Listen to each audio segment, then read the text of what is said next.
यह वीडियो देख रहे सभी लोगों को मेरा नमस्कार।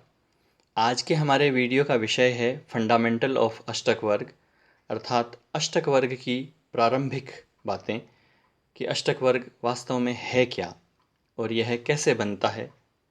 तो इस बारे में हम इस वीडियो में चर्चा करेंगे। मैं अष्टक वर्ग की एक सीरीज़ शुरू करने जा रहा हूँ, एक वीडियोज़ की श्रृंखला शुरू करने जा रहा हूँ। इसके लिए मैंने सबसे पहले यह वीडियो बनाया है कि आपको यह पता चल जाए कि वास्तव में अष्टक वर्ग क्या है। देखिए, अष्टक वर्ग क्या है यह जानने से पहले आपको यह जानना जरूरी है कि गोचर क्या है। जन्म कुंडली में जो ग्रह हैं वह स्थिर रहते हैं, अर्थात आपकी जन्म कुंडली में जो ग्रह जहाँ है वह जीवन भर वहीं रहेगा। लेकिन जो आकाश में ग्रह हैं वे घूमते रहते हैं। जन्म कुंडली तो यह बताती है कि आपका जब जन्म हुआ तो उस समय कौन सा ग्रह कौन सी राशि में था, कौन से भाव में था। लेकिन गोचर यह बताता है कि जो ग्रह घूम रहे हैं वह आपके जन्मकालीन ग्रहों से कैसी स्थिति बना रहे हैं, कौन से स्थान में जा रहे हैं और उसका क्या फल है। जैसे मान लीजिए किसी व्यक्ति का चंद्रमा मेष राशि में है तो उसकी जन्म राशि मेष हुई। अब उस मेष राशि से मान लीजिए कि अभी शनि जो है वह धनु राशि में चल रहा है, तो उसकी राशि से वह शनि 9वें स्थान में हुआ। तो 9वें स्थान में शनि का चलना शुभ है या अशुभ है यह गोचर बताता है। इसी तरीके से सभी ग्रहों का आकलन किया जाता है कि किसी व्यक्ति की जन्म राशि से सूर्य अभी कहाँ चल रहा है और उसका क्या फल है, अच्छा या बुरा। मंगल कहाँ चल रहा है, चंद्रमा कहाँ चल रहा है। तो इस तरीके से यह एक गोचर है। अब देखिए, यह तो हमने देखा कि जन्मकालीन चंद्रमा से कौन सा ग्रह कहाँ चल रहा है गोचर में।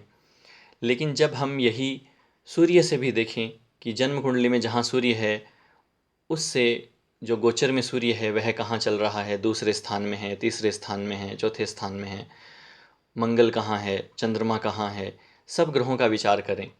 और इसी तरीके से सूर्य आदि जो 7 ग्रह हैं, सूर्य, चंद्र, मंगल, बुध, बृहस्पति, शुक्र और शनि, ये 7 ग्रह और लग्न के लग्न से गोचर के ग्रह कहाँ कहाँ चल रहे हैं, तो यह कुल मिलाकर के 8 हुए, 7 ग्रह और लग्न।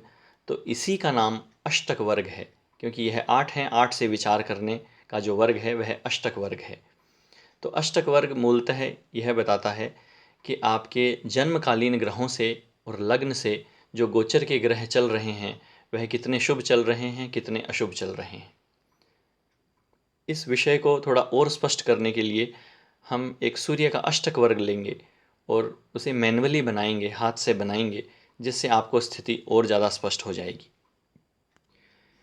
यह देखिए, यह सूर्य का अष्टक वर्ग बनाने की टेबल है। इस टेबल का क्या मतलब है? इसका मतलब यह है कि आपकी जन्म कुंडली में जहाँ सूर्य है, अगर वहीं गोचर में सूर्य चलता है पहले स्थान में ही तो वह शुभ है, दूसरे स्थान में चलता है तो शुभ है, लेकिन तीसरे स्थान में शुभ नहीं है। आपका जन्म कुंडली में जहाँ सूर्य है वहाँ से सूर्य तीसरी राशि में आए तो वह शुभ नहीं है, चौथी में आए तो शुभ है। इस तरीके से यह संख्याएं लिखी हैं कि कौन कौन सी राशि में वह शुभ होगा, सूर्य से गणना करेंगे तो। चंद्रमा का प्राय लोगों को पता ही है कि जहाँ आपका चंद्रमा बैठा है वहाँ से तीसरे, छठे, 10वें और 11वें स्थान में सूर्य अच्छा फल करता है। तो यह तीसरे, छठे, 10वें, 11वें हमने लिख दिए। और इसी तरीके से सब ग्रहों का यहाँ लिख दिया गया कि कौन से ग्रह से कितने स्थान पर सूर्य जाएगा गोचर में तो अच्छा फल करेगा। अब देखिए, इस टेबल के आधार पर सूर्य का अष्टक वर्ग कैसे बनाते हैं यह आपको सिखाएंगे। अब देखिए, यहाँ इनका सूर्य है तो यहाँ लिखा है कि सूर्य के पहले स्थान में सूर्य शुभ होता है, तो हमने यहाँ एक डॉट लगा दिया, एक बिंदु लगा दिया कि सूर्य से पहले स्थान में सूर्य शुभ है। फिर सूर्य से दूसरे स्थान में भी सूर्य शुभ है तो ये दूसरा स्थान हुआ। फिर चौथे स्थान में शुभ है तो 1, 2, 3 और 4 यह चौथा स्थान हुआ, यहाँ पॉइंट लगा दिया। फिर सप्तम स्थान में शुभ है तो सूर्य से 7वां स्थान यह हुआ, यहाँ पॉइंट लगा दिया। फिर 8, 9, 10, 11 इनमें लगातार शुभ है तो यह 8, 9, 10 और 11 इन स्थानों में हमने बिंदु लगा दिए, इन्हें शुभ बिंदु कहते हैं। और इनका चंद्रमा यहाँ है तो चंद्रमा से 3, 6, 10, 11 में सूर्य शुभ होता है तो चंद्रमा से यह तीसरा स्थान और चंद्रमा से यह छठा स्थान, यह 10वां और यह 11वां, यहाँ हमने शुभ बिंदु लगा दिया। फिर मंगल से 1 2 4, तो यहाँ मंगल यह 1, यह 2, यह 4, फिर उसके बाद में 7 8 9 10 और 11, इन स्थानों में सूर्य शुभ होता है। फिर बुध से तीसरे स्थान में, तो यह बुध से तीसरा स्थान हुआ। फिर 5वां, तो यह बुध से 5वां स्थान। फिर छठा, तो बुध से यह छठा स्थान हुआ। फिर 9वां स्थान, तो बुध से यह 9वां स्थान हुआ। और 10वां, ये 10वां और ये 11वां और ये 12वें स्थान में सूर्य शुभ होता है। तो यहाँ पॉइंट लगा दिए। गुरु 5 6 9 11, तो गुरु से 5वें स्थान, छठे स्थान, 9वें स्थान और 11वें स्थान में पॉइंट लगा दिया। शुक्र से 6 7 12, तो यहाँ शुक्र है, इससे छठा स्थान यह है 7वां, और शुक्र से 12वां स्थान ये हुआ। इसी तरीके से शनि से 1 2 4, तो शनि से यह 1, फिर यह 2, यह 4, फिर शनि से 1 2 4, फिर 7 8 9 10 11, तो यह शनि से 7 8 9 10 और 11, इन स्थानों पे हमने पॉइंट लगा दिए। और अब देखते हैं लग्न से 3 4 6, तो यह लग्न है।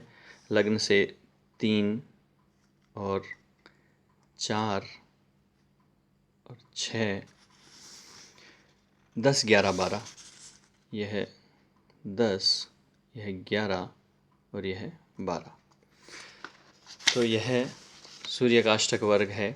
अब इसमें आप इन बिंदुओं को जोड़ लीजिए।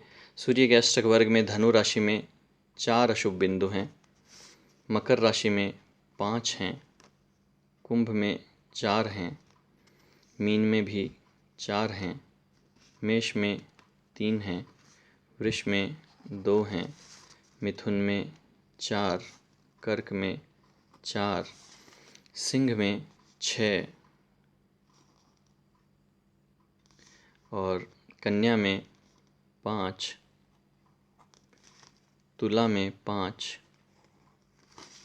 और वृश्चिक में 2 शुभ बिंदु हैं। अब देखिए, यह सूर्य का अष्टक वर्ग बनकर तैयार हो गया। अब देखिए, यह इनका कंप्यूटर से बनाया हुआ सूर्य का अष्टक वर्ग है। यहाँ आप देख सकते हैं कि धनु राशि में 4 पॉइंट हैं, तो यहाँ भी धनु में 4 पॉइंट हैं, मकर में 5 5, फिर 4 4 3 2, तो यहाँ पे कुंभ में 4 4 3 2, फिर यहाँ मिथुन में 4 4 6 5 5, मिथुन, फिर उसके बाद में मिथुन में 4 4 6 5 5, और फिर वृश्चिक राशि में 2 बिंदु, वृश्चिक राशि में 2 बिंदु। तो वह सेम अष्टक वर्ग है जो कंप्यूटर से बना हुआ है, लेकिन आपको यह फंडामेंटल नॉलेज होना चाहिए कि वास्तव में यह अष्टक वर्ग है क्या। तो मुझे आशा है कि आपको यह समझ में आया होगा कि यह अष्टक वर्ग क्या चीज़ है। इसी तरीके से चंद्रमा का, मंगल का, बुध का, बृहस्पति का, सब ग्रहों का, 7 ग्रहों का, राहु केतु को छोड़कर अष्टक वर्ग बन जाएगा, और फिर लग्न का भी अष्टक वर्ग बनेगा। यह जो टेबल है यह केवल सूर्य के अष्टक वर्ग के लिए है। इसी तरीके से चंद्रमा के, मंगल के, सब के अलग अलग टेबल्स हैं, अलग अलग सारणियाँ हैं, उनसे आप इजीली बना सकते हैं। यह आपको हर ज्योतिष की किताब में जिसमें कि अष्टक वर्ग का चैप्टर होगा उसमें यह सारणियाँ, यह टेबल्स आपको मिल जाएंगी। बहुत से पंचांगों में भी यह सारणियाँ होती हैं, तो आप इजीली हाथ से भी बना सकते हैं, और आजकल तो कंप्यूटर से बहुत इजीली बन ही जाता है। अब इसमें जो समझने की चीज़ है वह क्या है कि जैसे यह जो सूर्य के अष्टक वर्ग के बिंदु हैं और यह चंद्रमा की हर राशि में अष्टक वर्ग के टोटल बिंदु हैं, इन सब को जब जोड़ लेते हैं, जैसे सूर्य के अष्टक वर्ग के बिंदुओं को यहाँ लिख दिया, चंद्रमा के अष्टक वर्ग के बिंदुओं को यहाँ लिख दिया, और इन सब को जब जोड़ लेते हैं तो यह सर्वाष्टक वर्ग तैयार हो जाता है। और इसमें यह लग्न के अष्टक वर्ग, यह जो लग्न का अष्टक वर्ग जो बनता है उसके पॉइंट्स यहाँ लिखे गए हैं, लेकिन वह इस टोटल में जोड़े नहीं गए, क्योंकि अधिकांश नियमों में लग्न के अष्टक वर्ग के पॉइंट्स नहीं जोड़े जाते। तो केवल सूर्य से लेकर शनि तक इन सातों ग्रहों के पॉइंट्स को जोड़कर लिखा गया है। यह एक सर्वाष्टक वर्ग तैयार हो गया, अर्थात सभी अष्टक वर्गों का जोड़, केवल लग्न का अष्टक वर्ग का जोड़ नहीं है। तो देखा आपने कि यह जो विचार किया जाता है कि किसी व्यक्ति का समय कैसा चल रहा है, उसकी राशि क्या है, उसकी राशि से शनि का गोचर क्या है, सूर्य का क्या है, मंगल का क्या है, वह बहुत स्थूल विचार है, वह बहुत मोटा मोटी विचार है। लेकिन जब आप अष्टक वर्ग से विचार करते हैं तो वह बहुत सूक्ष्मता से विचार किया जाता है, उसमें बहुत बारीकी से विचार किया जाता है कि उसमें केवल चंद्रमा से ही नहीं देखा जाता, केवल व्यक्ति की राशि से ही ग्रहों का गोचर का फल नहीं निकाला जाता, बल्कि सभी ग्रहों और लग्न से कोई ग्रह कहाँ जा रहा है उसके आधार पर फल निकाला जाता है। तो वह बड़ा ही सटीक होता है, वह बड़ा ही सही होता है। और मेरा यह अनुभव है कि मैंने अष्टक वर्ग के आधार पर जो फलादेश किए हैं, जो प्रिडिक्शंस किए हैं, वे प्रायः सभी प्रिडिक्शंस एकदम सही गए हैं, क्योंकि अष्टक वर्ग बहुत ही प्यारी पद्धति है, बहुत ही अच्छी पद्धति है। इससे न केवल गोचर के फलादेश किए जा सकते हैं, बल्कि जन्म कुंडली के फलादेश भी, भावों के फलादेश भी, जो 12 भाव हैं और ग्रहों के बल के आधार पर फलादेश, ग्रहों के फलादेश, वे सभी इसके आधार पर किए जा सकते हैं। और बहुत अधिक परिश्रम नहीं है इसमें। जैसे आप जन्म कुंडली में भाव, भावेश, कारक, ग्रहों का बल, अनेक अनेक चीज़ें, नवमांश आदि बहुत कुछ देखते हैं, फिर उसके आधार पर जाके फल निकलता है। जबकि अष्टक वर्ग में केवल बिंदुओं की संख्या के आधार पर ही बहुत सरलता से फल आप निकाल कर कह सकते हैं। लेकिन इसका मतलब मैं यह नहीं कह रहा कि आप भाव, भावेश, कारक और अन्य जो विधियां हैं वह नहीं देखें, वह भी ज़रूरी है। ज्योतिष में कभी भी एक नियम काम नहीं करता। कई बार मान लीजिए भाव, भावेश, कारक और ग्रह बल, नवांश आदि से अलग फल आ रहा है और अष्टक वर्ग से अलग फल आ रहा है, तो वह फल में फिर अष्टक वर्ग के फल में भी कुछ कमी आ जाती है। ऐसा नहीं है कि जो अष्टक वर्ग का फल है वही सही होगा और भाव, भावेश, कारक और नवमांश आदि के आधार पर कहा हुआ फल गलत हो जाएगा। सब मिलाकर ही रिजल्ट आता है। ज्योतिष जो है वह एक मल्टी फैक्टोरियल विद्या है, अर्थात इसमें बहुत सारे फैक्टर्स मिलाकर और फिर रिजल्ट्स निकलते हैं। जब बहुत सारे फैक्टर कहें आपको कि यह समय बुरा है या यह भाव बुरा है, इस भाव के बुरे फल होने वाले हैं, तो वह सही होता है। तो आप सारे पॉइंट्स से देखें, लेकिन अष्टक वर्ग इसमें सबसे ज़्यादा प्रधानता रखता है। अब जैसे जनरली साढ़े साती से लोग डर जाते हैं कि साढ़े साती चल रही है, तो साढ़े साती का मतलब क्या है कि व्यक्ति की जन्म राशि से 12वें स्थान में या पहले स्थान में या दूसरे स्थान में जब शनि आता है गोचर में, तो वह समय साढ़े साती कहा जाता है। क्योंकि शनि एक राशि में 2.5 वर्ष रहता है, तो 3 राशियों में 7.5 वर्ष रहेगा, तो उसे साढ़े साती संज्ञा दी गई है। और इस समय का प्रचार यह है कि यह बहुत खराब समय होता है। लेकिन यह आपने केवल चंद्रमा से विचार किया है कि आपके जन्मकालीन चंद्रमा से शनि 12वां है, लेकिन वह आपके जन्मकालीन सूर्य से वह शनि कहाँ है, क्या पता वह शुभ हो, मंगल से कहाँ है, बुध से कहाँ है। मान लीजिए कि केवल चंद्रमा से ही अशुभ हो और बाकी जो 6 ग्रह हैं और लग्न हैं उनसे शुभ हो, तो वह फिर बिल्कुल अशुभ फल नहीं करेगा, उसका शुभ फल ही अधिक मिलेगा। तो अष्टक वर्ग बारीकी से बता सकता है कि किस ग्रह का शुभ फल होगा या अशुभ फल होगा। अब साढ़े साती होकर भी आपको बहुत अच्छे फल मिल सकते हैं।